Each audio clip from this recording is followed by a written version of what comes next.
باللہ من الشیطان الرجیم بسم اللہ الرحمن الرحیم۔ ناظرین گرامی السلام علیکم، میں ہوں صبوحی رضوی اور آپ دیکھ رہے ہیں حسینی عزادار پروڈکشن کی جانب سے ہمارا یہ اسپیشل پروگرام استقبال رمضان میں آپ کا تہہ دل سے استقبال کرتی ہوں اور دعا کرتی ہوں کہ رمضان المبارک کے مہینے میں ہم سب کو اللہ نیک اعمال کرنے کی توفیق عطا کرے۔ نادان کو اس بات کا ہرگز نہیں پتہ، وَتُعِزُّ مَن تَشَاءُ وَتُذِلُّ مَن تَشَاءُ، بے شک عزت اور ذلت دینے والا وہی اللہ رب العزت ہے، وہ جسے چاہے عزت دے اور جسے چاہے ذلت۔ جی ہاں ناظرین، آج کے ہمارے اس پروگرام کا موضوع ہے حسد، کہ اللہ کی تقسیم کو تسلیم نہ کرنا حسد ہے۔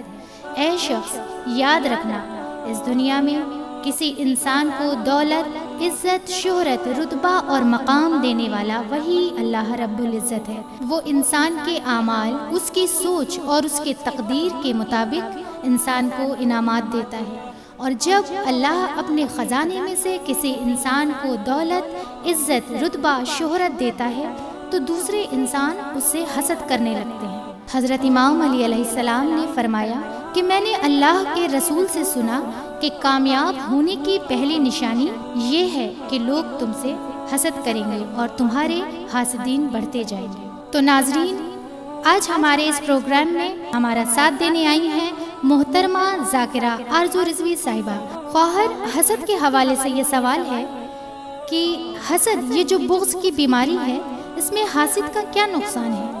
کیونکہ یہ بھی تو ہو سکتا ہے کہ جس سے آپ حسد کر رہے ہوں اسے پتہ بھی نہ ہو، اور آپ اپنے دل میں جل رہے ہیں، کڑ رہے ہیں، غمگین ہیں، جو اس کے بارے میں جانتا بھی نہیں ہے کہ آپ اس سے جل رہے ہیں، اور آپ نے اپنے آپ کو انتہائی پریشان کر ڈالا۔ تو اس سے جڑا ہمارا یہ سوال ہے کہ حسد کرنے والوں پر کیا مصیبت آتی ہے اور حاسدین کی کیا پہچان ہے؟ اعوذ باللہ من الشیطان الرجیم بسم اللہ الرحمن الرحیم۔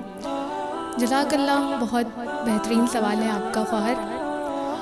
اور جیسا کہ حسد کے حوالے سے مولا علی علیہ السلام نے فرمایا ہے کہ اللہ کی تقسیم کو تسلیم نہ کرنا یہ حسد ہے، اور اللہ اپنے خزانے سے کسی کو دولت سے نوازتا ہے، کسی کو عزت سے نوازتا ہے، کسی کو شہرت سے نوازتا ہے۔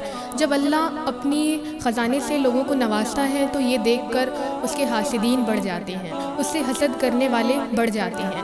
لیکن مولا علی علیہ السلام نے فرمایا کہ میں نے اللہ کے رسول سے سنا ہے کہ کامیابی کی پہلی نشانی ہے کہ اس کے حاسدین بڑھیں گے جس سے وہ حسد کر رہے ہیں، اور اگر وہ اس بات پر صبر کرتا ہے تو پروردگار عالم جیسے جیسے اس کے حاسدین بڑھتے جائیں گے اس کی نعمتوں میں اضافہ کرتا جائے گا، اس کی نعمت میں اضافہ ہوتا جائے گا۔ حسد ایک روحانی بیماری ہے۔ جو انسان حسد کرتا ہے وہ مصیبت میں مبتلا ہو جاتا ہے۔ حسد کرنے والے پر جو سب سے پہلی مصیبت آتی ہے وہ ہے بے انتہا غم۔ وہ بے انتہا غم میں مبتلا ہو جاتا ہے۔ مثال کے طور پر اگر کسی نے کار لے لی تو وہ یہ دیکھ کر جل جاتا ہے کہ اس نے کار کیسے لے لی۔ کسی نے اچھا گھر لے لیا تو وہ یہ دیکھ کر جل جاتا ہے کہ اس نے گھر کیسے لے لیا۔ کوئی بلند مقام تک پہنچ گیا تو وہ یہ دیکھ کر جل جاتا ہے کہ یہ انسان اس بلند مقام تک کیسے پہنچ گیا۔ وہ ہر وقت غم میں مبتلا رہتا ہے، یہاں تک کہ جس سے یہ حسد کرتا ہے جب اس کا سامنا اس سے ہوتا ہے تو یہ جلنے لگتا ہے۔ جب یہ سو رہا ہوتا ہے تب بھی اس کے ذہن میں یہی خیال آتا ہے کہ کیسے وہ برباد ہو جائے، کیسے وہ غریب ہو جائے، کیسے میں اس کو پریشان دیکھوں۔ تو پہلی مصیبت اس پر جو آتی ہے وہ ہے بے انتہا غم۔ اور دوسری مصیبت جو حسد کرنے والے پر آتی ہے کہ ہر طرف اس کی مذمت ہوتی ہے، کوئی اس کی تعریف نہیں کرتا۔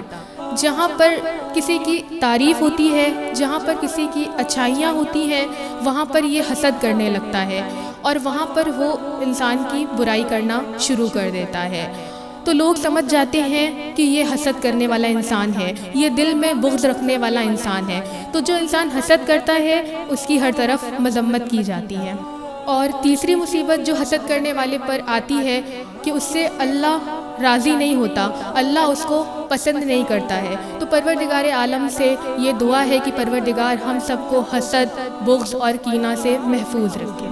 اور جو دوسرا سوال خواہر نے کیا کہ حاسدین کی نشانیاں کیا ہیں، تو بہت اچھا سوال ہے۔ حاسدین کی نشانیوں میں سب سے پہلی نشانی یہ ہے کہ جب آپ اس کے قریب جائیں گے، جب آپ اس کے سامنے جائیں گے تو اس کا رنگ بدل جائے گا، وہ اپنی آنکھوں کو پھیر لے گا، وہ کبھی بھی آپ کی طرف توجہ نہیں کرے گا، اور وہ کبھی بھی آپ سے بلند آواز میں سلام نہیں کرے گا بلکہ آہستہ سے بولے گا، اور جب آپ اسے کوئی بات بتائیں گے، جب کوئی نصیحت کریں گے تو آپ کی بات اس پر پہاڑ کی طرح گزرے گی، اور وہ ایسا رویہ کرے گا کہ جیسے وہ آپ کو جانتا ہی نہ ہو۔